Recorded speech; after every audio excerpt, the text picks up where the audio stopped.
Alors, déjà, bonjour à toutes et à tous. Donc, merci de nous rejoindre pour ce webinaire organisé par Préo.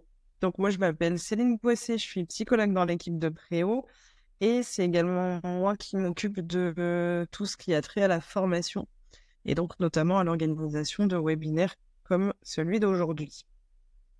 Et donc, je suis accompagnée par mon collègue Laurent Sillon et je suis aussi accompagnée donc, de Madame Maryse Pasco, qui va nous faire l'intervention prévue aujourd'hui, donc sur la thématique de la vie affective et sexuelle des adolescents.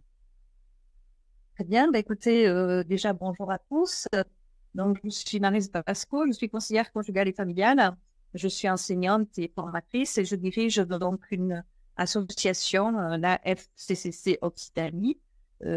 C'est l'association française des centres de consultation conjugale d'Occitanie. Mon accent vous montre que nous sommes basés dans le sud, donc le siège se trouve dans le Gers. Et nous intervenons avec mes collègues sur la totalité des départements de l'Occitanie, donc tout le sud de la France.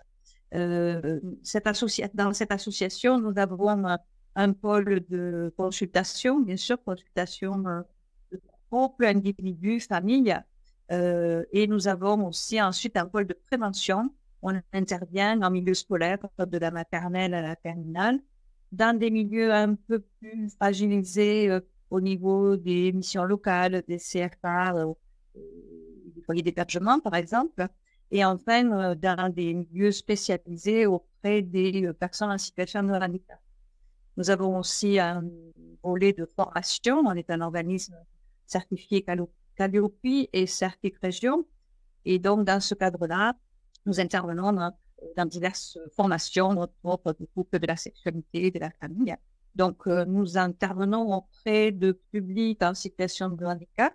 Nous formons les établissements médico-sociaux à la prise en compte de la vie affective et sexuelle et de l'accès à la parentalité des personnes en situation de handicap.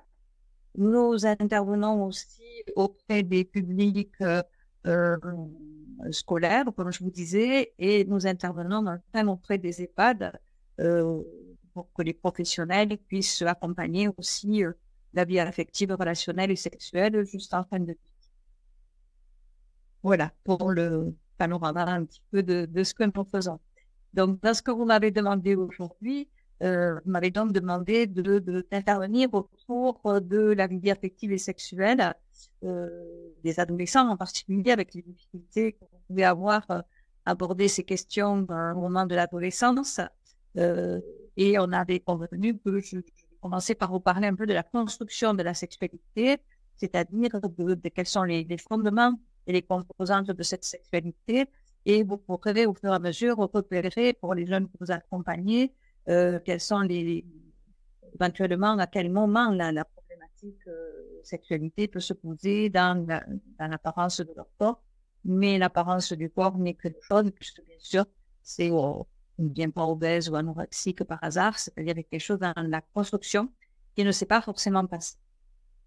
Voilà, et on ne garde pas une part assez large quand même de questions, parce que je pense que l'important, c'est que vous puissiez me dire qu'est-ce qui est compliqué pour vous, à quel moment c'est compliqué, et qu'on puisse vraiment en faire un échange. Donc peut-être qu'on peut partir au début de la définition de la sexualité, c'est-à-dire qu'est-ce qu'on entend par sexualité, et je vais partir de la définition de l'OMS, c'est-à-dire que la sexualité, c'est un aspect central de la personne humaine tout au long de la vie, et que ça comprend bien sûr le sexe biologique, l'identité, les rôles sexuels, l'orientation sexuelle, et qu'on va se retrouver avec deux sexualités, la sexualité de plaisir et la sexualité de reproduction. Vous le voyez, les deux ont un moment commun, un partage commun, qui peut être le plaisir et la reproduction. On peut aussi avoir une sexualité uniquement pour la reproduction ou uniquement pour le plaisir. Donc ça, ce sont des définitions qui ont été, enfin, il y a des choses qui ont évolué autour de la sexualité, et que on va voir que cette sexualité, elle est influencée par un certain nombre de choses, et en particulier, elle est influencée par l'interaction de facteurs biologiques. C'est-à-dire qu'on va voir, par exemple, chez l'adolescent, quand on y arrivera, que l'adolescence est un moment particulier au niveau des changements du corps et au niveau des changements biologiques, et ça va venir perturber un certain nombre d'autres facteurs. Il y a aussi, bien sûr, des facteurs psychologiques, c'est-à-dire que identitaire, en particulier, la façon dont je suis perçue, on y reviendra, dont je suis perçue comme un garçon, comme une fille, comme un fils, comme une fille, par mon entourage, par ma famille en particulier, vont avoir, bien sûr, ces façons-là vont avoir une incidence sur ma façon de me développer. Des aspects sociaux, la sexualité est influencée aussi par des aspects sociaux. La société bouge au niveau de la représentation de la sexualité. Elle bouge aussi au niveau de la représentation des corps, de la représentation du masculin, du féminin. Et bien entendu, elle bouge beaucoup au niveau de tout ce qui est ensuite les relations, relations affectives, relations sexuelles, les orientations, mais actuellement dans beaucoup de mutations de ce côté-là. Il y a aussi des facteurs économiques dans la sexualité, et un des facteurs économiques, et on pourrait dire politiques aussi, c'est quand même tout l'air du temps qu'il va y avoir avec à la fois les discours politiques qu'il peut y avoir, mais avec aussi tout ce qui est de l'ordre, par exemple, de la publicité. Vous avez vu sûrement que la publicité a beaucoup évolué au niveau de la représentation des corps, et entre autres, on voit aujourd'hui des corps de personnes qui sont soit obèses, soit avec la peau abîmée, soit avec on voit aussi apparaître la publicité avec des corps âgés, et donc ça montre bien qu'actuellement, du côté politique, on se préoccupe de l'évolution, mais du côté économique aussi. Pourquoi? Tout simplement parce que une grande partie, pour les personnes âgées, par exemple, une grande partie de la société aujourd'hui étant âgée, bien sûr, on va se tourner vers les personnes qui sont potentiellement des clients autour de la publicité. Donc, on a aussi des facteurs culturels au niveau de la sexualité, c'est-à-dire que suivant ma culture, suivant le milieu dont je suis issue, eh bien, on va avoir une représentation de ce que c'est que la sexualité, une représentation du sexe, est-ce que c'est bien d'être un garçon ou une fille. On va avoir aussi une représentation de ce que sont des relations sexuelles, quelles normales peuvent se passer, comment elles peuvent se passer. Donc, une influence culturelle, bien sûr, sur la sexualité. Éthique aussi, bien entendu. Juridique, la loi, aujourd'hui, s'empare plus de la sexualité qu'elle ne s'en est emparée par le passé. Si vous avez des questions, on y reviendra. Mais en particulier, il y a eu beaucoup de changements au niveau des lois sur les dernières années par rapport à tout ce qui touche la vie affective et sexuelle et les rapports au niveau en particulier de l'égalité des hommes et des femmes. Donc tout ça, ça fait partie aussi de l'histoire, et en particulier dans l'histoire, eh bien, si on veut s'attacher au rapport au corps, puisqu'on parlait entre autres de l'obésité, le rapport dans l'histoire au corps est différent, presque envie de dire d'une décennie sur l'autre. À un moment donné, c'était d'un siècle sur l'autre, c'est plutôt d'une décennie sur l'autre aujourd'hui. Des facteurs, bien sûr, religieux et spirituels, c'est-à-dire qu'on va avoir des jeunes qui vont être influencés, comme nous le sommes tous, par le milieu dans lequel on vit et par éventuellement la religion et le côté spirituel de notre propre ami. Donc, si on regarde ce que je viens de projeter, finalement, l'histoire est importante, c'est-à-dire il y a l'histoire avec un grand H, mais il y a aussi l'histoire de chacun. C'est-à-dire chacun a une histoire. C'est important de la respecter, c'est-à-dire quand on accueille une personne, quand on accueille un jeune, c'est très important de tenir compte de son histoire, parce que dans cette histoire, il a reçu des idées, il a reçu des clichés, il a reçu des injonctions. Le côté culturel dont on a parlé, suivant ce que nous lèguent nos propres racines, ce vécu sexuel est très différent. C'est-à-dire qu'on peut avoir, alors, même chez nous, dans notre pays, j'ai envie de le dire, mais si on regarde au niveau, par exemple, du globe, eh bien, les régions du globe ont des visions complètement différentes autour de la sexualité, autour de l'âge dans lequel ça se passe, du naturel ou pas d'avoir des relations sexuelles.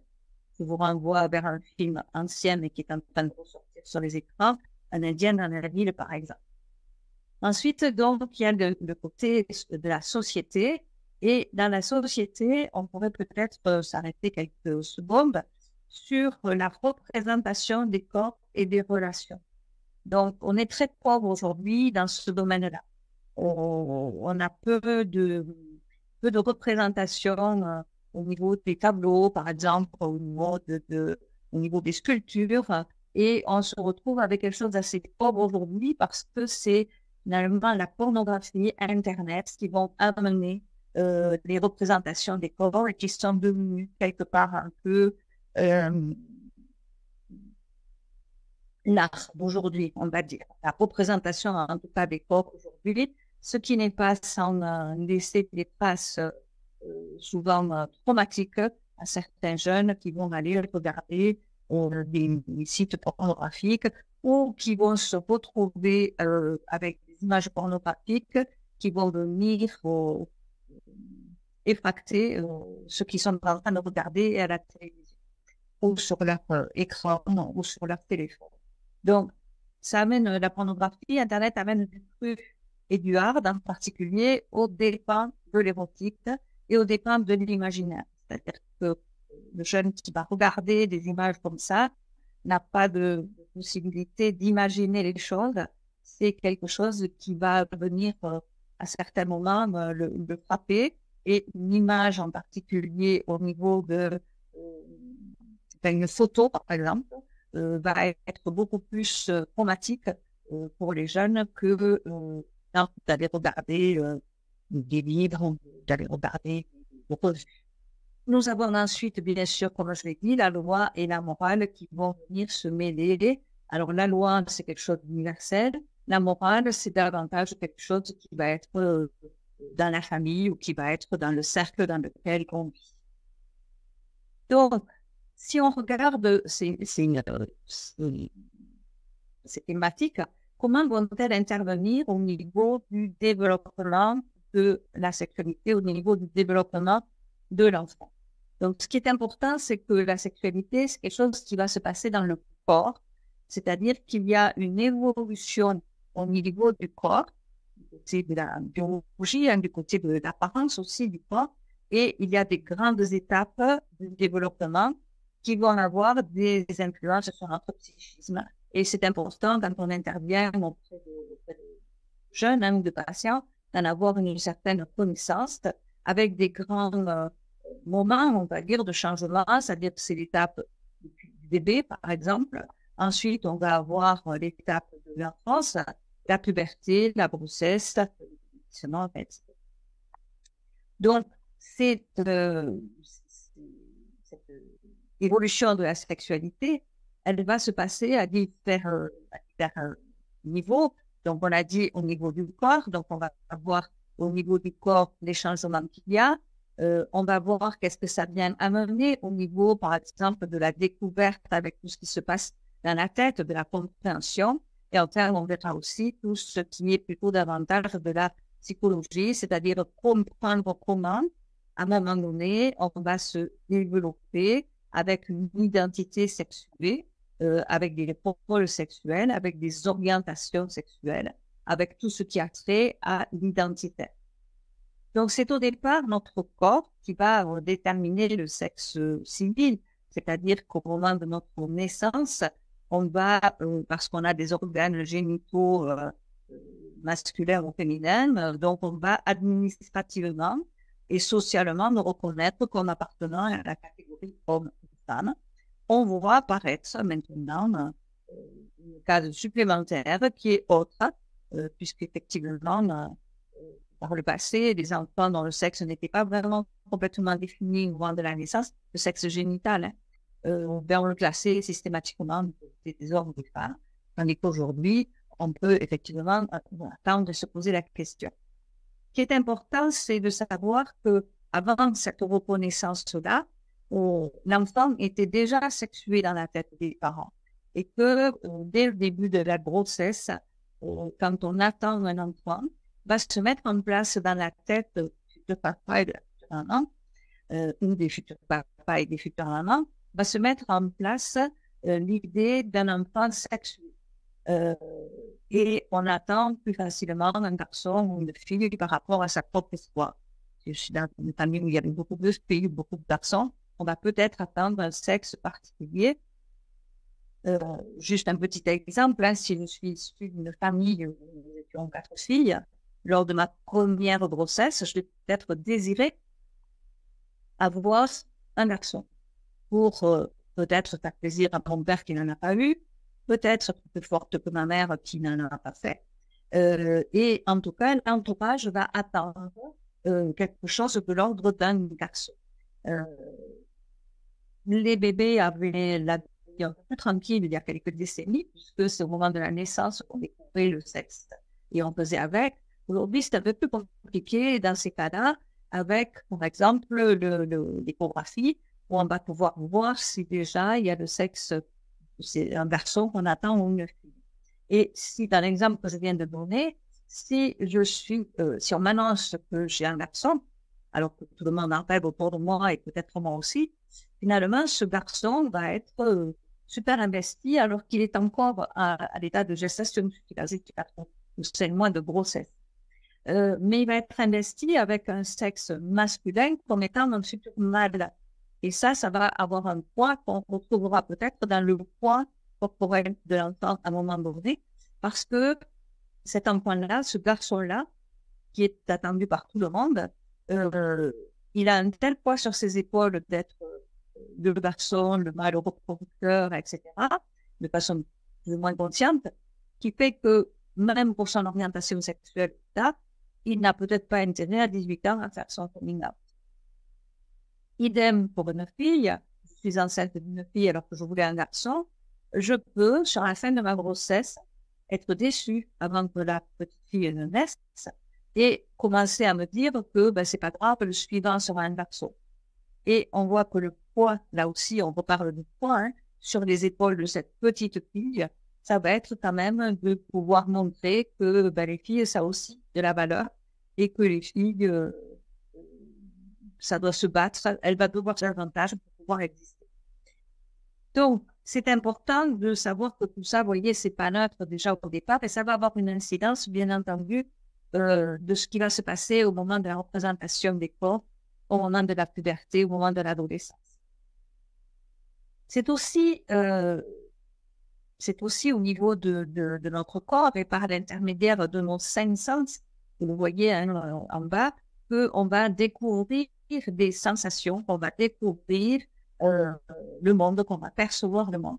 Et c'est à travers ces sensations corporelles que le bébé va petit à petit se construire. Donc, il va découvrir des zones érogènes qui vont l'accompagner dans son développement psychique et dont il va garder des traces amnésiques tout au long de sa vie. La sexualité existe dès le début de la vie, alors sexualité hors sexuée, mais aussi sexualité infantile, c'est-à-dire avec des sensations, avec de la sensualité. La sensualité qui est quelque chose, par exemple, que l'enfant va ressentir avec ses sens quand on va le câliner, quand on va le caresser, quand on va lui faire la toilette, mais aussi quand on va lui faire des sourires, quand on va le complimenter. Donc, vous voyez, toutes ces sensations vont construire le début de la représentation quand même de son corps et la représentation aussi de sa vie sexuelle. Donc, quand je dis que la sexualité existe dès le début de la vie, bien sûr, la sexualité infantile, c'est-à-dire petite dans les 2 premières années, on va dire, de la vie, cette sexualité ne conduit pas à des relations sexuelles proprement dit. Si l'enfant met en place des choses, on va dire dans les 5 premières années de sa vie autour de relations sexuelles, de mimer des relations sexuelles, ça veut dire qu'il a déjà été victime d'un certain nombre de choses qui ne sont pas du naturel. La sexualité infantile, c'est vraiment cette découverte de la sensation de la sensualité. Et bien entendu, tout ça, ça va jouer un rôle plus tard dans sa vie. C'est-à-dire, on a des phases, si on a été quelqu'un à qui on a fait beaucoup de câlins, de caresses dans le dos, par exemple, peut-être que je serai un adulte qui aimera beaucoup se faire caresser le dos. C'est-à-dire, ça va nous laisser des traces. Dans les tout premiers temps de la vie, le nouveau-né n'est pas conscient des limites de son corps. C'est-à-dire qu'il va se vivre un peu comme un différencié de la mère et de son environnement, et il va commencer à faire des expériences vraiment de plaisir, mais de plaisir passif, avec la tétée, par exemple. C'est-à-dire que l'inconfort de la faim va être apaisé lorsqu'on lui donne le sein ou le biberon. C'est-à-dire que c'est à travers cette expérience répétée d'être nourri, donc qui correspond à l'oralité, cette période ici qu'on appelle le stade oral, où l'enfant va, à travers cette expérience de la succion, entrer en relation avec le monde. Alors, au départ, ça va être essentiellement avec sa mère ou la personne qui le nourrit, soit au sein, soit au biberon. Pourquoi on l'appelle le stade oral? C'est pas qu'il a appelé comme ça, parce que en fait, c'est l'alimentation qui est la première source de plaisir et que la bouche constitue la première zone érogène. Et l'enfant avait déjà découvert d'ailleurs cette zone érogène quand il était à l'intérieur du corps de sa maman, puisque certains enfants sucent déjà à ce moment-là. Plus tard, entre 1 an et 3 ans, va venir l'étape de la propreté. L'étape de la propreté, c'est le moment où l'enfant va apprendre à maîtriser ses sphincters. Il va éprouver des sensations de plaisir. On revient encore au niveau du corps et du plaisir. Il va éprouver des sensations de plaisir en retenant et en expulsant ses selles. Et du coup, il a une autre zone érogène qui apparaît, c'est l'anus. Et que le plaisir que l'enfant, physique que l'enfant éprouve à retenir et à relâcher ses sphincters, s'accompagne d'un autre plaisir, qui est le plaisir de maîtriser, d'attendre, et du plaisir de faire plaisir à l'autre, c'est-à-dire aux parents qui attendent de lui qu'il passe dans son et qui vont le féliciter d'ailleurs, qui vont le regarder faire, qui vont le féliciter et qui vont effectivement l'encourager à être capable d'éprouver du plaisir, à retenir ou à lâcher ses petits besoins. À partir de 3 ans, c'est là qu'on va commencer à avoir un déplacement vers les organes génitaux. C'est-à-dire que l'enfant, donc on atteint, je ne sais pas si vous voyez avec une flèche ici, ce qu'on appelle le stade phallique, c'est-à-dire que l'enfant va déplacer le plaisir vers ses organes génitaux et il va les toucher, il va aussi être curieux du monde qui l'entoure et il va avoir envie de voir chez ses frères et sœurs ou chez papa et maman ou chez ses petits copains et copines à l'école, à la crèche, quelque chose de fondamental qui est la différence des sexes, c'est-à-dire autour de est-ce qu'on a un zizi, est-ce qu'on n'en a pas. Là aussi, ce qui va être très important, c'est la posture des parents à ce moment-là, c'est-à-dire il ne faut pas qu'il y ait des confusions entre les parents et les enfants et que c'est important qu'on mette déjà en place à ce moment-là des interdits. Des interdits, par exemple, on ne rentre pas dans la chambre des parents si la porte est fermée. On ne rentre pas dans la salle de bain ou dans les toilettes si la porte est fermée. Et on va apprendre à l'enfant petit à petit à faire de même, c'est-à-dire à pouvoir petit à petit apprendre ce qui s'appelle la pudeur. Et c'est important que l'enfant puisse se rendre compte que c'est intéressant pour lui ce qui se passe dans la chambre parentale en particulier. Et il sait bien qu'il se passe des choses quand il n'y est pas. Et ça déclenche son intérêt d'aller voir. C'est ce qui fait que, par exemple, l'enfant va adorer aller se mettre dans le lit des parents, si possible entre les deux, et si possible dans des moments où il sent bien que ses parents vont traîner dans le lit. vous renvoie à des expériences sûrement des uns et des autres avec grâce matinée du week-end où l'enfant, là, pour le coup, est de bonne heure et va venir s'installer entre le papa et la maman dans le lit. Et donc, séparer quelque chose, il ne sait pas ce qui se passe, mais il s'imagine qu'il se passe des choses. Et l'important, c'est qu'il continue à se l'imaginer. Et que l'enfant en danger, c'est par exemple l'enfant qui pourrait avoir accès visuellement, pour prendre la parole à tout ce qui se passe. Ce qui va se passer à ce moment-là, c'est très important parce que du coup, l'enfant va se sentir rejeté de cet endroit-là et des scènes qui peuvent se passer. Et il va, et en même temps, il va avoir envie de transgresser cet interdit. Donc, il va commencer à se construire dans quelque chose d'un peu paradoxal de j'ai pas le droit, mais j'ai envie. Est-ce que j'y vais? Est-ce que j'y vais pas? Il va développer aussi son imaginaire et il va mettre en place ses propres théories infantiles sur la fécondation et sur la naissance, avec des questions autour de comment il vit, comment ça se passe. C'est l'âge aussi, vers 5 ans, où il y a un intérêt pour le pénis. Le pénis qui est porteur de puissance et d'inquiétude diffuse et qui fait que filles et garçons vont se poser la question d'en manquer ou de le perdre ou de ne pas en avoir. C'est très important, par exemple, pour les petites filles, de ne pas dire à une petite fille qui dirait « Pourquoi je n'ai pas de ci ?» de lui répondre « C'est normal, tu es une fille ». C'est-à-dire qu'en faisant cette réponse-là, quelque part, je lui dis qu'elle n'aura pas de sexualité, qu'elle n'a pas de sexualité, qu'elle n'a pas de sexe, qu'elle n'aura pas de sexualité. Vous voyez, cette réponse peut être anodine, va en fait avoir peut-être un intérêt important au moment de la crise identitaire et de la puberté en particulier. Si on va un petit peu plus loin, on continue dans le développement de l'enfant, vers 5-6 ans, l'objet d'intérêt de l'enfant se décentre de son propre corps et il va se centrer sur le parent de sexe opposé. C'est ce qu'on appelle la phase de l'Oedipe, c'est-à-dire que l'enfant va commencer à se faire du souci puisqu'il se fait mettre dehors du ventre de la maman, il se fait mettre dehors du lit parental, il se fait mettre dehors de la chambre, il s'est même fait mettre dehors de la famille puisqu'il va aller à l'école ou chez la nounou ou autre. Et donc, l'enfant est un peu inquiet à l'idée de ne plus être au centre, de ne plus être la personne centrale dans la famille. Et donc, l'enfant va chercher à séduire activement. Le petit garçon va chercher à séduire activement la mère. Il va aussi chercher à séduire son père en devenant à la fois son rival et le modèle à imiter, c'est-à-dire que c'est très paradoxal tous ces moments-là. Et chez les petites filles, par exemple, on va avoir une séduction souvent un peu plus passive, c'est-à-dire et plus, on va dire, dans la douceur, dans la séduction de mon petit papinet d'amour, mon petit papa à moi.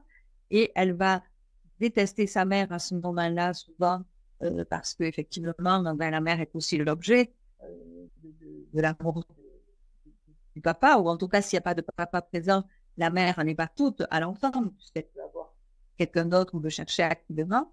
Et la petite fille, ça va être un peu plus compliqué pour elle parce que son premier objet d'amour, c'est aussi sa maman. Puisque nous sommes nés du ventre de nos mamans. Au moment de ces questions-là, l'enfant va être très, très inquiet, très anxieux à l'idée qu'effectivement, on ne l'aime pas suffisamment ou il n'est pas suffisamment le centre d'intérêt. Des fois, et on va avoir fait un enfant de plus, c'est-à-dire qu'il va avoir des petits frères ou des petites sœurs à ce moment-là, qui peuvent réactiver aussi quelque chose de l'ordre de « je ne suis pas satisfaisant ».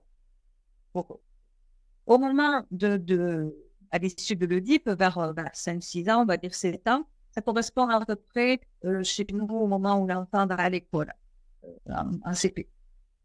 Entre un CP.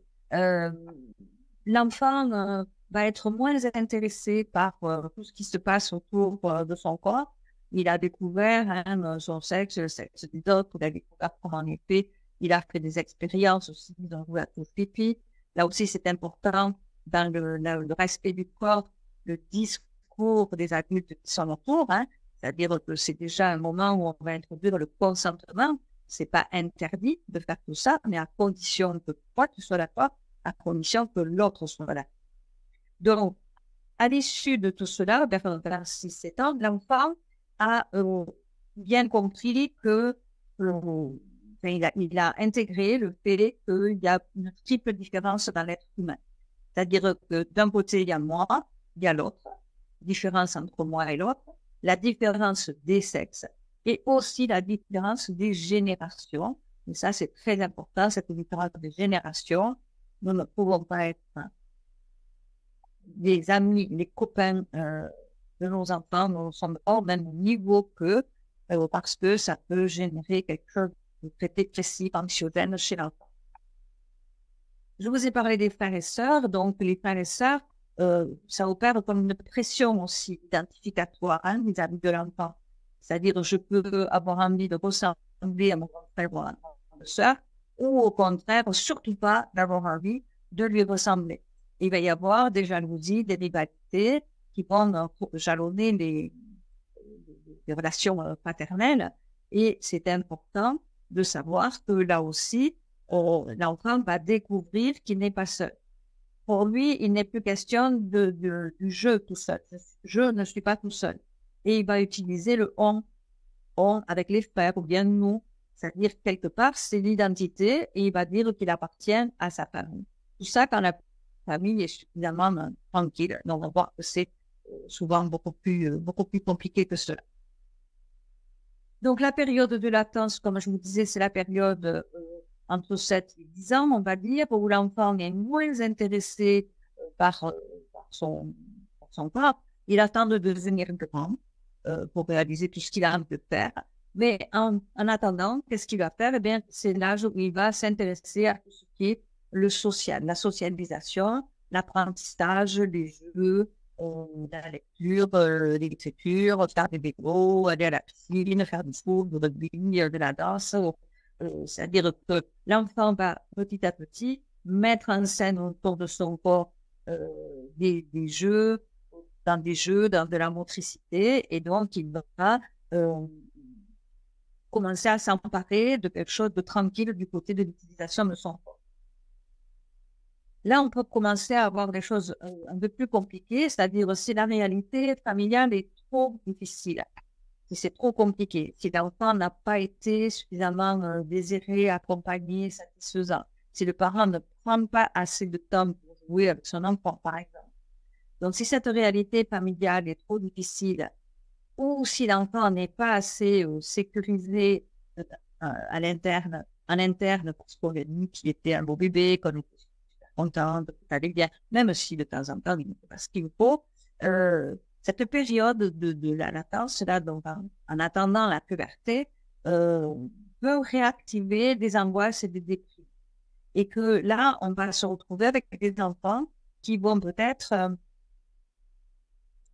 avoir une petite dépression ou une dépression, on va dire, qui évolue à bas bruit à l'intérieur de lui et qui va croître sans qu'on s'en rende compte pour réapparaître au moment de la puberté.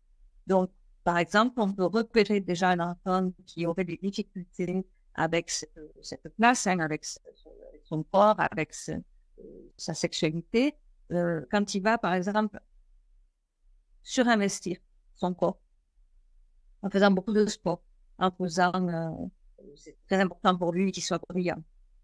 On a des enfants aussi insécures qui, par exemple, quand ils jouent à un nouveau jeu de société ou autre, ont besoin de connaître toutes les règles du jeu à l'avance pour être sûr de gagner.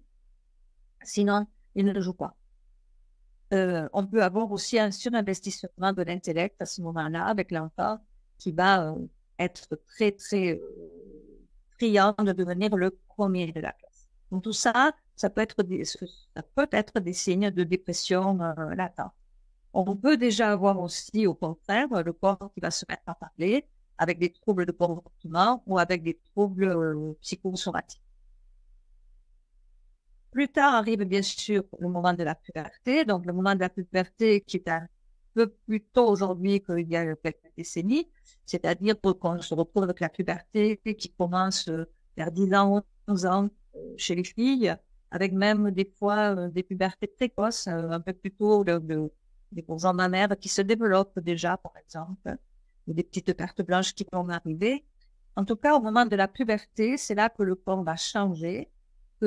Alors, le corps change parce qu'en fait, c'est les hormones qui sont en effervescence, et ce sont les hormones sexuelles, c'est-à-dire les hormones reproductrices qui vont se mettre en place et qui vont, bien sûr, faire que les premières pulsions sexuelles ouvertes arrivent.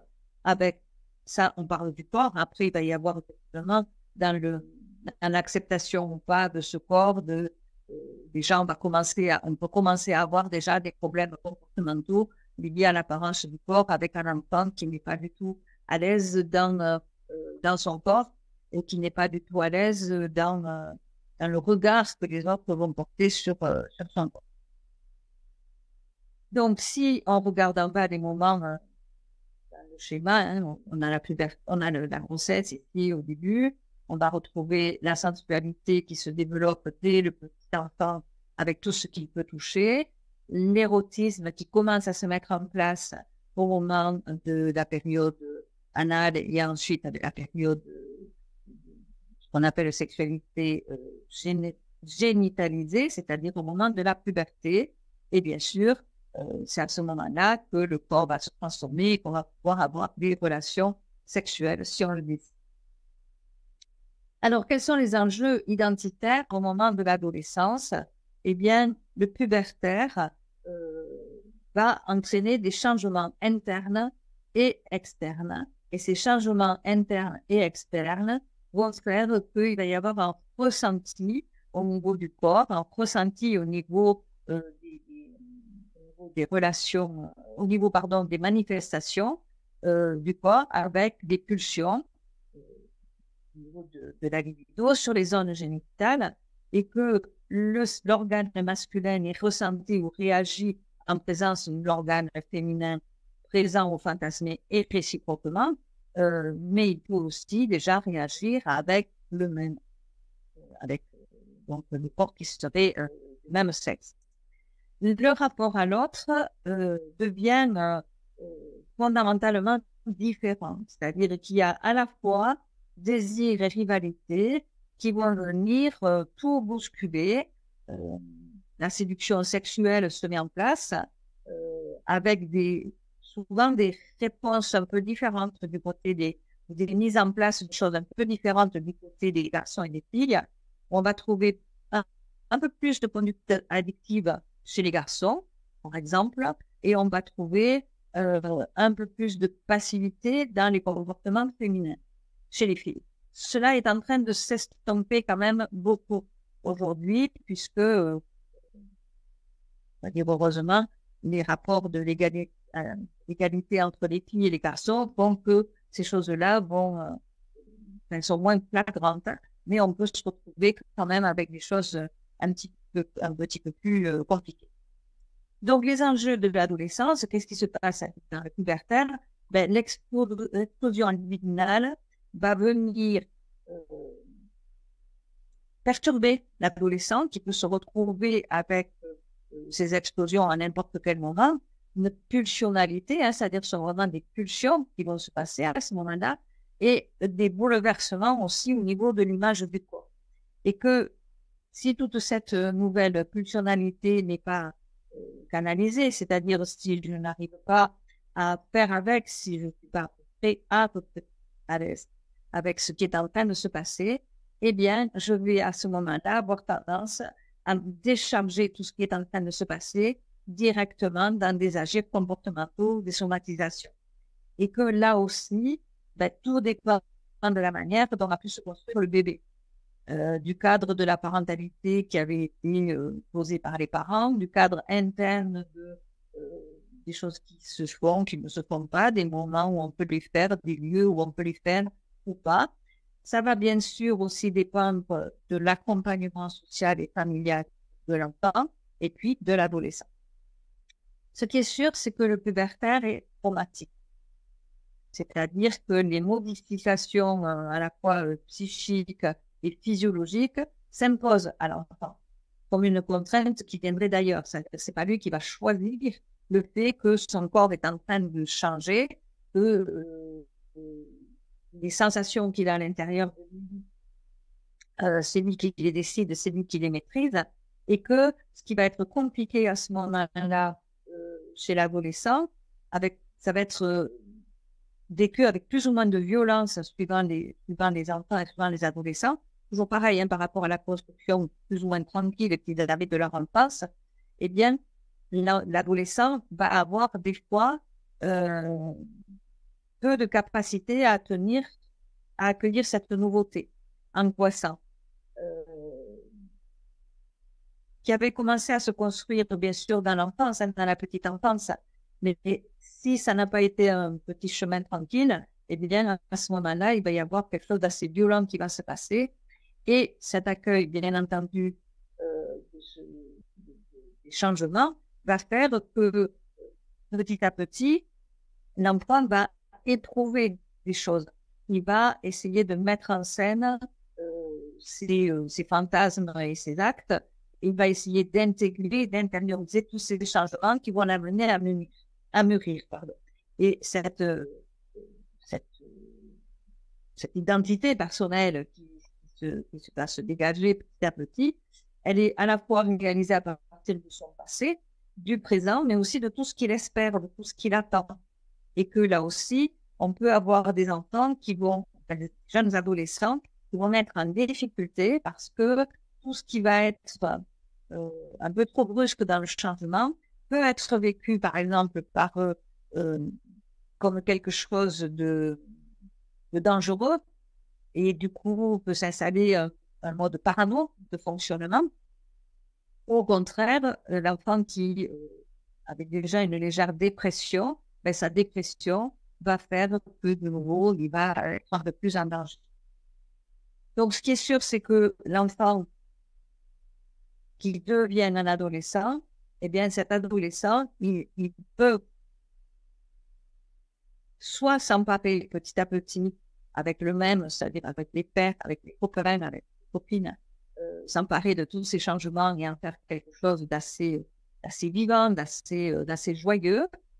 Et chez d'autres, par contre, ils vont vont être plus passifs par rapport à tout ça, ils vont subir des changements et ils vont se retrouver à se vivre toujours un peu en victime, c'est-à-dire comme s'ils n'étaient jamais la cause de ce qui leur arrivait. Et c'est cette passivité qui, effectivement, va nous montrer que l'enfant est quand même, enfin, ce jeune adolescent, ce futur adulte, est quelqu'un qui va déjà commencer à nous inquiéter, ou à montrer des signes des choses qui ne vont pas forcément très bien.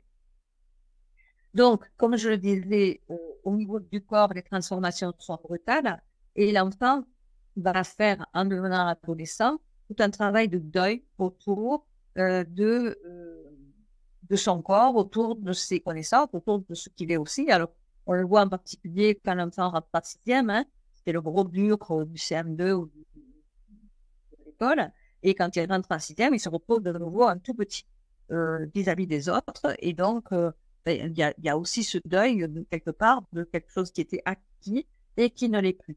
Donc ce travail de deuil va venir bouleverser son narcissisme infantile, et il va falloir qu'il se réorganise afin de se construire un autre narcissisme, c'est-à-dire qu'il puisse se choisir souvent d'autres copains, se choisir d'autres intérêts, va apprendre à s'investir lui-même dans des nouveaux pôles d'investissement. Et que là aussi, on va voir certains adolescents qui sont en difficulté, surtout si on les a pas trop aidés à travailler leur imaginaire quand ils étaient petits, et on va avoir des adolescents qui vont être aussi passifs vis-à-vis, par exemple, de tout ce qui est les écrans, de tout ce qui est les facilités au niveau de ne pas s'investir, mais de subir. Hein. Ils vont choisir plus facilement des jeux vidéo, par exemple, ou des jeux où il y a une progression, c'est-à-dire on n'est pas soi-même maître, on est déjà sur un chemin tout tracé. Donc, nouveaux objets d'amour, nouveaux pôles d'investissement chez les jeunes. En tout cas, ce qui est important, c'est que le jeune s'investisse lui-même en tant que personne intéressante. Donc, c'est important pendant ce début de l'adolescence que l'adolescent se préoccupe de lui, c'est-à-dire qu'il s'investisse lui-même en tant que personne, qu'il se trouve intéressant, qu'il se trouve digne d'attention et de respect, et qui fait que l'adolescent va se préoccuper de lui. Alors, on dit souvent que les adolescents sont égocentrés ou égoïstes. C'est normal. C'est-à-dire, c'est vraiment le moment où, avant de pouvoir aller vers l'autre, il faut que je puisse déjà me préoccuper de moi. Et sûrement, on reviendra tout à l'heure dans vos questions, mais vous devez avoir déjà des profils d'adolescents ou d'adolescentes qui, justement, sont en difficulté par rapport à cet investissement en tant que personne intéressante. Le corps devient bruyant, c'est-à-dire que le corps on va entendre parler de ce corps qui est compliqué, où l'adolescent va se plaindre, il va trouver que c'est compliqué compliqué les relations aux autres, ça remet en cause tout un tas de choses. Et à ce moment-là, il va se plaindre. On peut avoir des jeunes qui se plaignent des enfants avec un comportement silencieux qui, du coup, au moment où ils deviennent adolescents, vont tout d'un coup trouver que ce corps les dérange et donc ils vont rentrer dans des plaintes somatiques liées à la croissance, à l'anxiété. Et, on peut avoir des jeunes qui se sentent gênés par rapport à certains mouvements modification pubertaire, modification des odeurs, modification de la taille, apparition des poils, des règles, etc. C'est-à-dire que l'enfant va se plaindre, l'enfant qui allait bien dans son corps, comme son corps tout d'un coup manifeste des choses de façon un peu bruyante, eh bien, ça va générer chez l'adolescent des plaintes, de l'anxiété, de l'inquiétude. À tout cela s'ajoute pendant l'adolescence aussi une pression sociale importante par rapport à l'image. Et que l'adolescent ne cesse de se demander ce que les autres pensent de lui, ce qu'ils voient de lui. Et que le regard parental de l'image de soi, il est à ce moment-là remplacé par la conformité à l'image sociale. C'est-à-dire que l'enfant pouvait se satisfaire de l'image que renvoyaient les parents. L'adolescent ne peut pas s'en satisfaire, il le remet même en cause. L'important à ce moment-là, c'est pas tellement le regard parental, mais c'est vraiment le regard des pairs et le regard de la société, avec effectivement tout ce qui va être de l'ordre des pressions sociales qui vont trouver régulièrement, aussi bien dans la mode que dans les modèles qui apparaissent ou avec les jeux vidéo, par exemple, qui s'imposent aussi. Et à ce moment-là, l'adolescent peut avoir besoin de marquages sociétaux importants, c'est-à-dire que de se retrouver avec les autres dans telle marque de chaussures, telle marque de vêtements, mais il peut aussi avoir envie davantage de marques beaucoup plus personnelles, corporelles, c'est-à-dire de décider de se faire tatouer. Et Dieu sait si la mode aujourd'hui des tatouages est devenue assez importante. Et ce ne sont plus des petits tatouages avec des vrais paysages, des vraies œuvres d'art qu'on va avoir.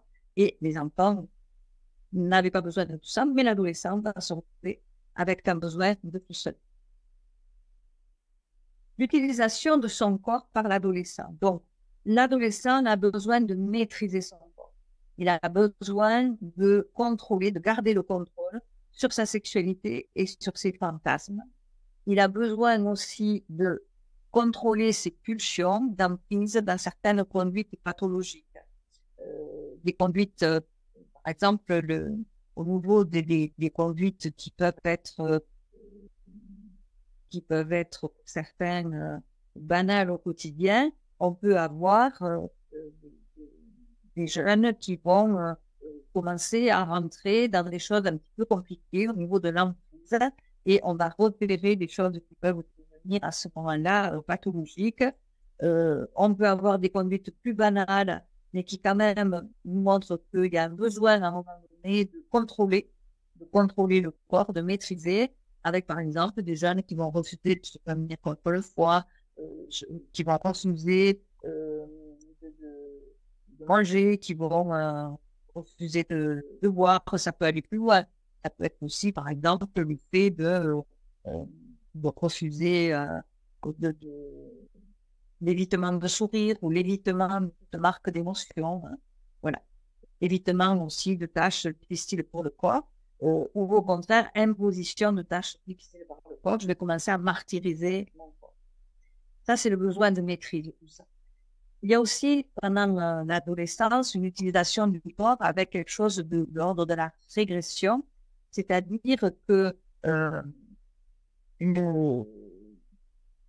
l'enfant va l'adolescent, l'adolescent va demander davantage de choses au niveau du corps. Alors, les infirmières scolaires, par exemple, le savent bien. On a beaucoup de jeunes adolescents et adolescentes qui vont surinvestir des infirmeries avec des demandes de soins, ce qu'on appelle la bobologie, des massages, demandes d'attention accrue de la part d'adultes.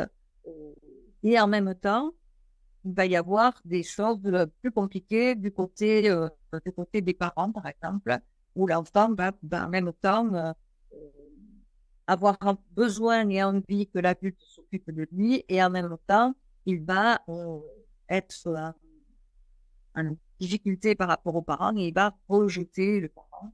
Il va en particulier se rebeller.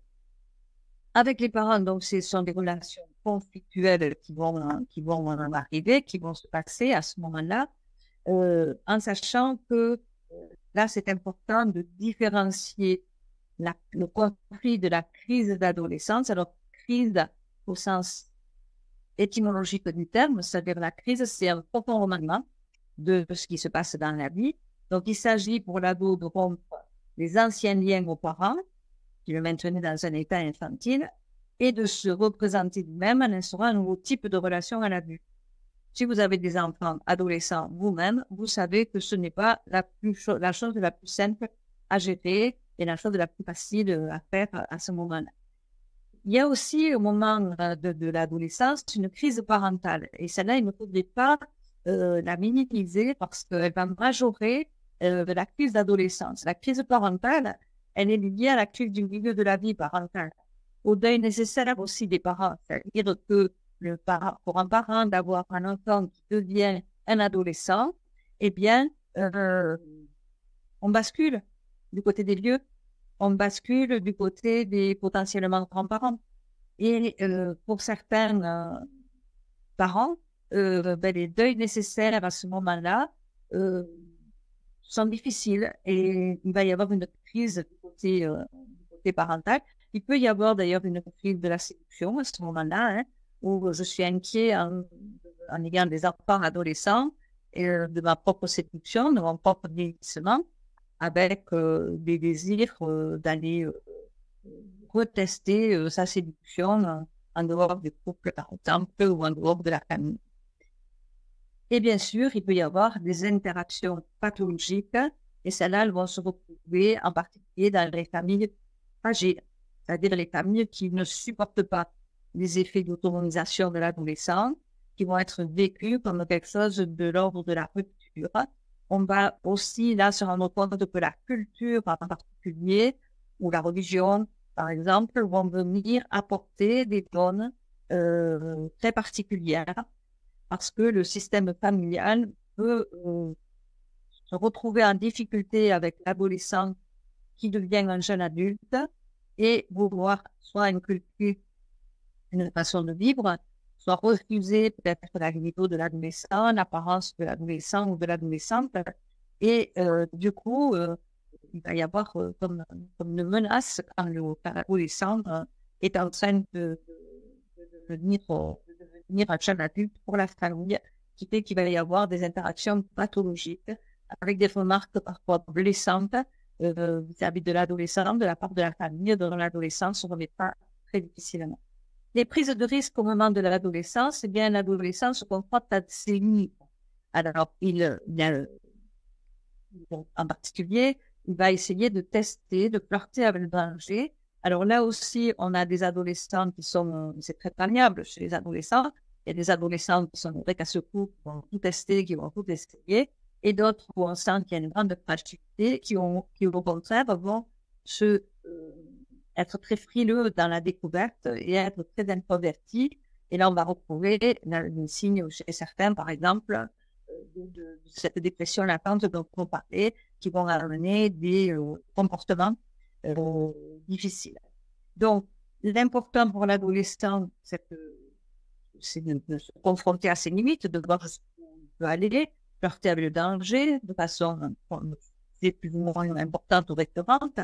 Il y a aussi des comportements à risque pour la santé, c'est-à-dire que certains jeunes, et pas tous, vont tester l'alcool, le tabac, les drogues, des conduites addictives. Alors, dans les conduites addictives, on peut y mettre ça aux écrans aussi, hein, par exemple, c'est-à-dire tout ce qui peut être à risque, et bien sûr, les comportements sexuels à risque, avec le fait que, là aussi, on peut avoir des jeunes, par exemple, qui ont vécu des traumatismes étant enfants, mais qui avaient été refoulés, qui étaient inconscients, mais qui, à ce moment-là, vont ressurgir et vont faire que la prise de risque va être plus de ce côté-là. Au niveau de la sexualité et du virtuel, eh bien, là, on a des nouvelles donnes quand même qui sont, qui nous interpellent. C'est la place importante de la pornographie, du virtuel. Beaucoup de jeunes sont en difficulté d'avoir des relations concrètes, directes avec des adolescents de leur âge ou des personnes. Par contre, ils sont beaucoup dans la relation virtuelle. Il y a tout ce qui est les écrans, les sites et autres, avec tous les dangers qu'il peut y avoir. Donc, le sexting, la pédance sport, c'est-à-dire l'utilisation à un moment donné de la sexualité ou de la sexualité que j'ai vécue avec quelqu'un, et on va se retrouver avec du harcèlement, avec l'image de soi qu'on va dévoiler à d'autres. Et là, je peux me retrouver humiliée par mon intimité dévoilée par quelqu'un que j'aimais bien ou que j'aimais. Et on va se retrouver là aussi avec des comportements qui peuvent me conduire à quelques dangers au niveau de ma santé ensuite. D'autres risques, bien sûr, c'est les risques routiers, au cours de la vitesse en particulier. Et on va se retrouver, avec aussi, pour certains, plus fortement de la violence, des agressions, des incivilités. C'est-à-dire qu'on va se retrouver avec des passages à l'acte assez violents qui sont là aussi de la mise en danger, consciente ou inconsciente. Et on a quand même un phénomène qui nous alerte quand même aujourd'hui, c'est le nombre de jeunes qui vont avoir des passages à l'acte très violents. Et on voit dans les derniers événements, il n'y a pas si longtemps que ça encore, on a entendu parler. Donc, l'enfant perturbé, des troubles mentaux qu'on va repérer, c'est le passage à l'acte, hein, avec quelque chose quand même qui nous alerte, c'est-à-dire on a un jeune sur 7 entre 10 et 19 ans qui souffre d'un trouble mental, c'est-à-dire dépression, anxiété, troubles du comportement, et que ça peut effectivement, vous pouvez en avoir qui vont venir en consultation pour d'autres choses, hein, mais qui vont faire que il y a quand même cette difficulté, ces troubles mentaux qui sont à l'origine de d'autres comportements qu'on peut voir en consultation, par exemple. Les troubles aussi, c'est la rupture brutale avec la famille. C'est-à-dire l'adolescent ne va pas bien du tout et la seule façon qu'il va trouver, c'est de se mettre en rupture avec sa famille, de quitter sa famille. La rupture la plus importante, y compris dans le passage à l'acte, celle-là, c'est le risque des tentatives de suicide, voire les suicides, hein, où on a quand même, c'est la première cause quand même de mortalité chez les adolescents en France, le suicide. On peut avoir des conduites délinquantes, par exemple des vols, et on peut avoir des conduites centrées sur le corps, alors bien sûr des troubles, hein, centrés sur le corps, avec les perturbations des conduites alimentaires, perturbations du sommeil, de la sexualité, les addictions, etc. Et donc, l'adolescence, si vous voulez, c'est une période quand même cruciale. Je vais peut-être arrêter le partage d'écran. Voilà, pour continuer à atteindre vous, c'est bon? Vous m'entendez toujours? Oui, oui, ça va. D'accord. Voilà. Donc, effectivement, on va se retrouver avec cette période très compliquée de l'adolescence pour certains qui vont faire aussi qu'ils peuvent rentrer dans des choses autour du harcèlement, autour de grandes préoccupations. Alors, on va avoir harcèlement, discrimination, l'exclusion, le manque de soins, etc., qui vont faire que beaucoup de jeunes aujourd'hui se retrouvent en grande difficulté au niveau de la santé mentale. C'est quand même une grande préoccupation aujourd'hui, la santé mentale des jeunes. Donc, du côté des troubles familiaux, et je passe au bout de ce que je voulais vous dire, avant qu'on échange, dans les troubles familiaux qu'on peut rencontrer, qui bien sûr vont se retrouver chez les jeunes, on peut avoir soit du côté des parents une absence de frustration et donc de limite, et donc du coup, l'enfant n'a pas eu de limite structurante suffisante, et au moment de l'adolescence, ben, tout ça va déborder. Tout ce qui est nouveau pour lui, il va se retrouver en grande difficulté, avec beaucoup d'anxiété, beaucoup de choses anxiogènes. Il va devenir à ce moment-là, il peut devenir à ce moment-là soit esclave de ses besoins et de ses désirs, ou au contraire, il va facilement passer sous l'emprise d'autres qui vont à ce moment-là amener les dérives que l'on peut connaître. Absence de frustration, de règles du côté des parents, ça c'est un trouble familial qui est très préjudiciable à l'adolescent, à l'enfant et l'adolescent. À l'inverse, l'autorité abusive, c'est-à-dire celle qui cadrerait tellement l'enfant, et on peut le voir dans certaines, par exemple dans certaines cultures ou dans certaines religions où il y a un cadre qui est très, très, très serré, très restrictif et qui fait que l'enfant va avoir beaucoup de difficultés quand il devient adolescent à pouvoir oser vivre ce qu'il a envie de vivre. Et donc, on peut avoir à ce moment-là de repli sur soi ou des ruptures dont je parlais tout à l'heure. Bien sûr, il va y avoir aussi côté des troubles familiaux, tout ce qui est de l'ordre des violences, violences physiques, psychologiques, avec des réactions et des passages à l'acte. Et voilà. Est-ce que déjà là, vous avez envie de réagir les uns et les autres? Déjà, il y a une question de Emmanuel qui demande si vous avez des livres à conseiller, adaptés pour les ados sur la sexualité. Alors, je pourrais vous envoyer effectivement un certain nombre d'ouvrages voilà, qui sont intéressants à pouvoir partager avec eux. Si vous avez des salles de consultation, je pense que c'est intéressant d'en laisser traîner quelques-uns. Aussi dans les salles de consultation, par exemple, parce que vous avez des adolescents qui ne vont jamais oser aller directement demander des livres là-dessus, mais si vous laissez traîner dans les salles d'attente, je pense que c'est un bon, on le voit par exemple quand ils viennent, si on a des livres qui traînent, ils les regardent, l'air de rien. Voilà, donc je vous en enverrai. Il y a une nouvelle question. Bonjour, comment parler à des jeunes qui se prostituent? Alors, déjà, ce qui est important avant de se dire comment on va parler à des jeunes qui se prostituent, c'est est-ce qu'ils vous ont laissé voir qu'ils se prostituaient? Est-ce que dans la discussion, ils vous ont laissé voir quelque chose ou laissé entendre qu'ils en sont là? Oui.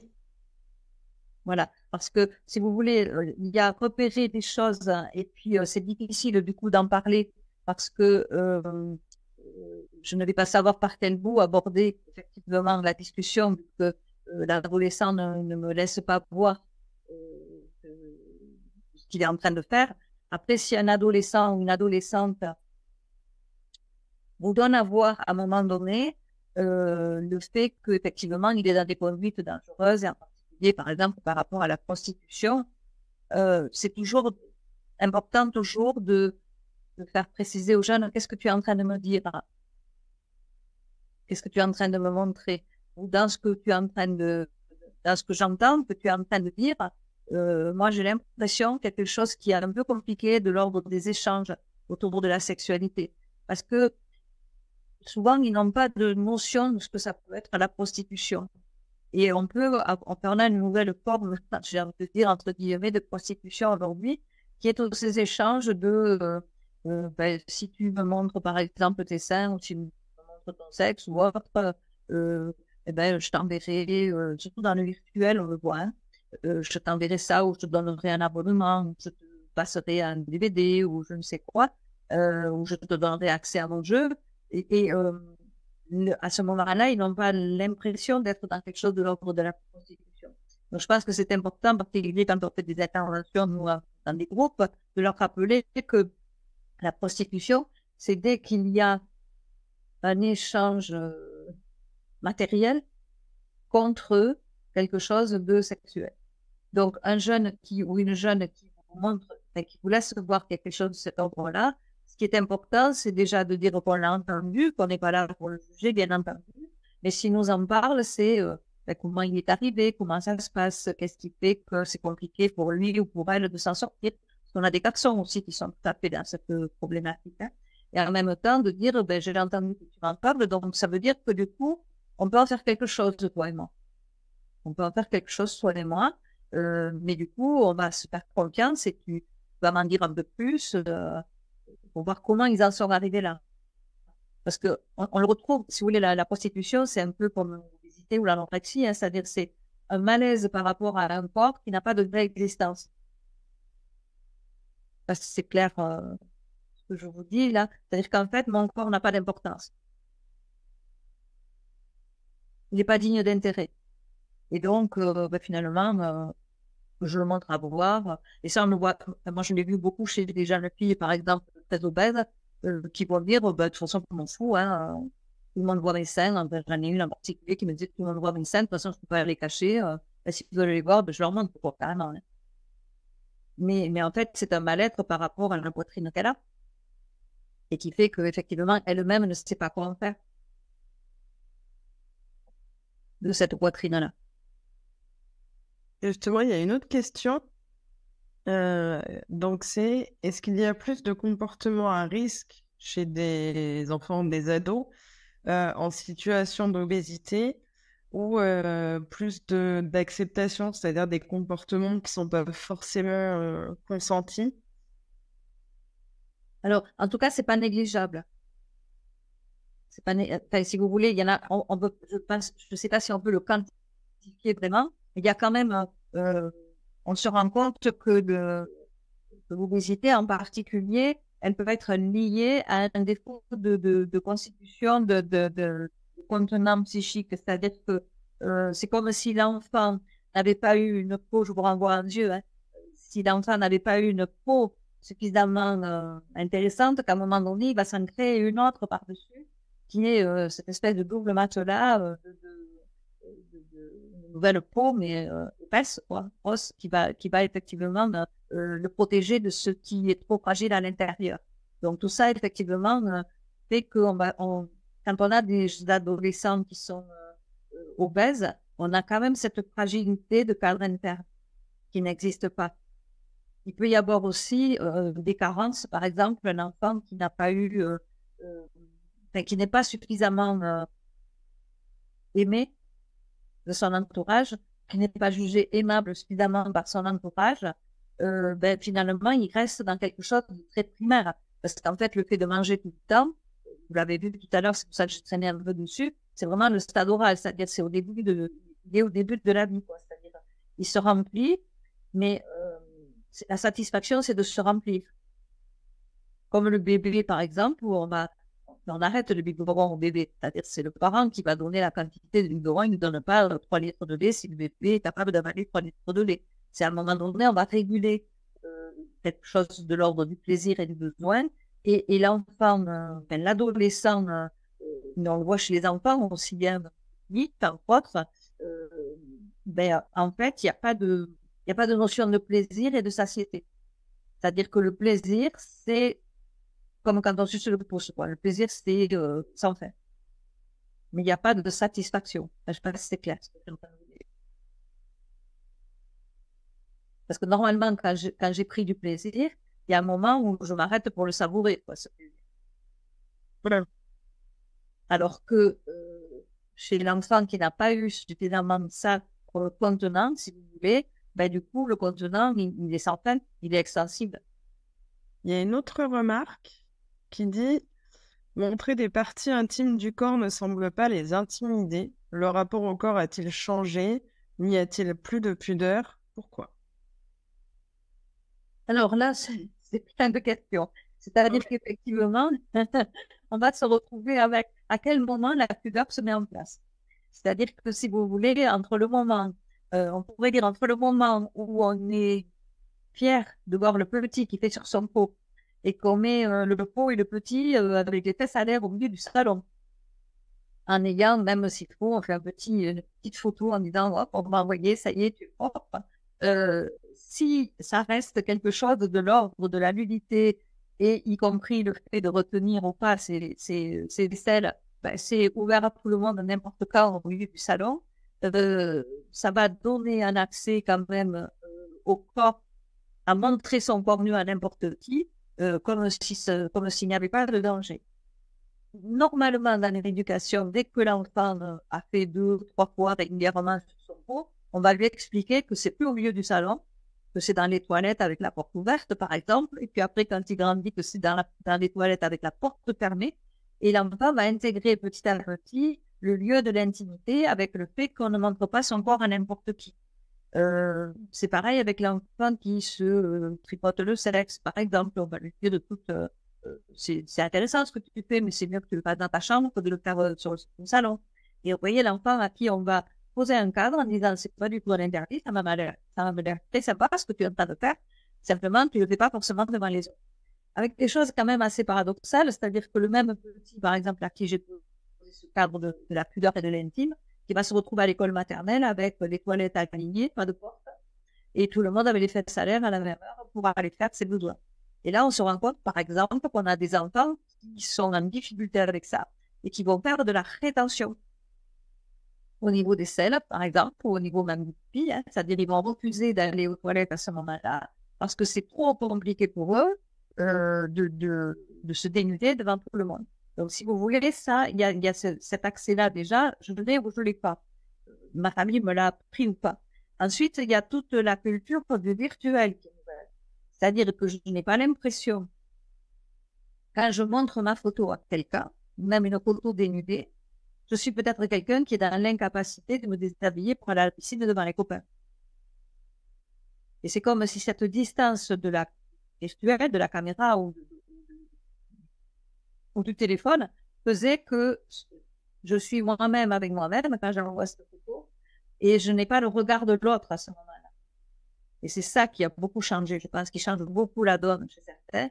C'est-à-dire qu'au moment où ils se prennent en photo, ils ne voient pas le regard de l'autre. Alors que quand je monte sur mes seins, par exemple, à mon petit copain ou à ma petite copine, je veux dire, je vois son regard à ce moment-là. Puis moi, je fais le geste de le faire. Il y a une interaction. Quand je le fais via des écrans, il n'y a pas le regard de l'autre. Et je n'ai pas la maîtrise de ça, de l'autre. Donc, il y a cette facilité, plus toute la culture quand même très pornographique, qui fait qu'aujourd'hui, c'est devenu, pour certains jeunes, très banal. Très banal. Enfin, on voit quand on discute avec les adolescents autour des relations sexuelles, ils ont tous intégré la fellation comme étant le préliminaire unique à la relation sexuelle. Et ça montre bien qu'ils regardent des films pornographiques. Effectivement, il y aurait un seul modèle. Donc oui, il y a du danger, avec là aussi, le danger, je vous parlais de revenge porn tout à l'heure, c'est-à-dire le danger de ne pas maîtriser la photo. Qu'est-ce que je vais en faire? Parce que peut-être que mon copain, ma copine à qui j'ai envoyé mes jolis seins, va le montrer à ses copains ou à sa copine en disant, t'as vu ma meuf si elle a des jolis seins. Donc je ne maîtrise pas cette photo-là.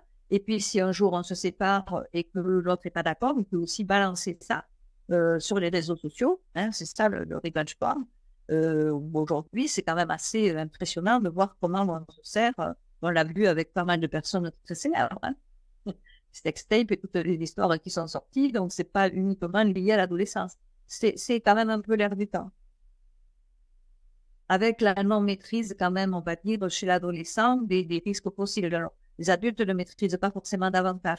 En tout cas, la prise de risque chez les adolescents, ben moi je sais que j'ai 2 familles que j'ai accompagnées parce que leur fils dans une et leur fille dans une autre s'est suicidé à la suite de ça. Et ça a été insupportable pour l'un comme pour l'autre de voir cet accès effectivement aux images très intimes.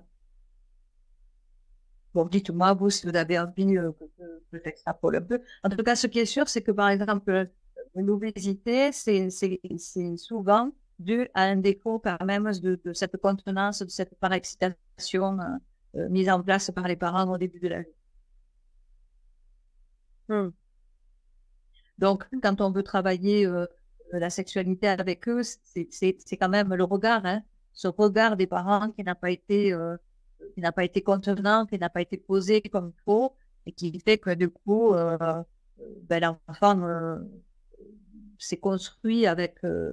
Alors, c'est pas pareil, je parle de l'enfant parce qu'il y a des enfants qui sont déjà obèses petits, hein, et l'obésité qui arriverait par exemple avec l'adolescence, c'est-à-dire qui est une façon de ne pas accepter son corps aussi à ce moment-là. Donc, c'est une façon d'attaquer mon corps. Avec aussi dans certaines familles, alors là, pour le coup, c'est davantage familial, où effectivement, l'enfant qui va bien, c'est l'enfant que je peux nourrir beaucoup. Et donc, je peux donner aussi à mon enfant beaucoup de nourriture parce que, du coup, je suis un bon parent si je le nourris bien et beaucoup. Et du coup, là, on va se retrouver avec des comportements familiaux qui sont assez difficiles puisque l'enfant qui se porte bien, c'est un enfant qui a de l'embonpoint. C'est qu'une des difficultés qu'on rencontre à travailler avec ce public-là, c'est le côté plurifactoriel, hein, ça, oui, évidemment. Là, il y a une autre question. Que dites-vous aux adolescents concernant la pornographie? Alors, au niveau de la pornographie, nous, quand on travaille ça avec eux, c'est toujours de leur demander comment ça s'est passé, l'accès à la pornographie. Est-ce que c'est une pornographie qui a fait irruption dans leur recherche, c'est-à-dire ils sont sur Internet ou sur leur téléphone, et tout d'un coup, comme chacun d'entre nous, on peut se retrouver avec une scène pornographique ou une photo très pornographique,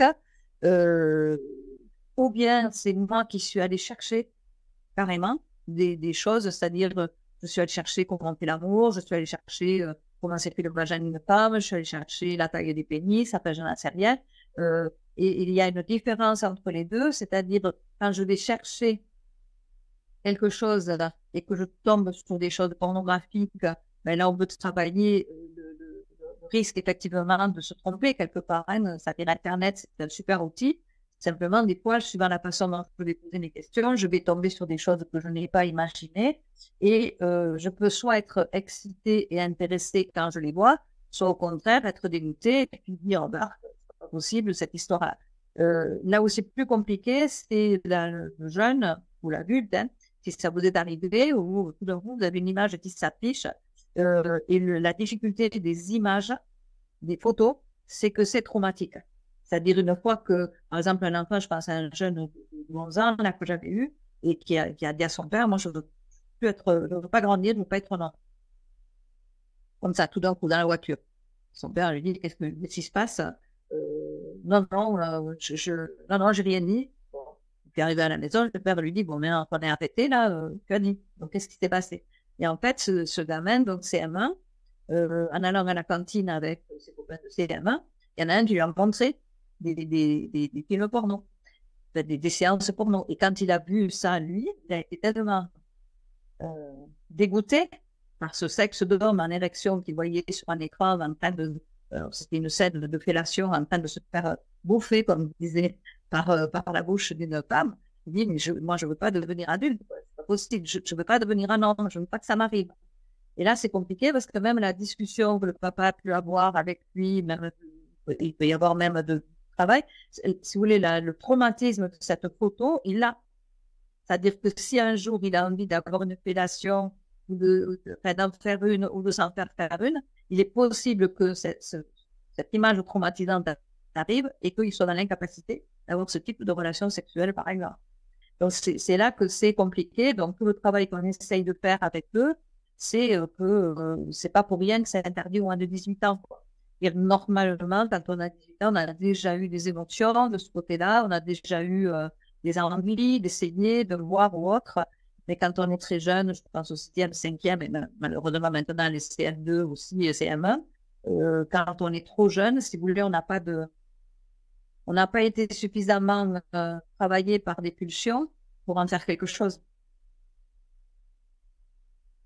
Donc tout le travail, c'est là, il faut vraiment, ça vaut le coup de faire revenir des spécialistes qui vont leur décortiquer aussi l'image avec tout ce qui est dans la pornographie, le fait que c'est du cinéma et c'est du vent, quoi. C'est-à-dire que c'est pas la réalité. Mais on peut se retrouver avec des garçons, par exemple, très, très inquiets à l'idée de la taille de leur sexe.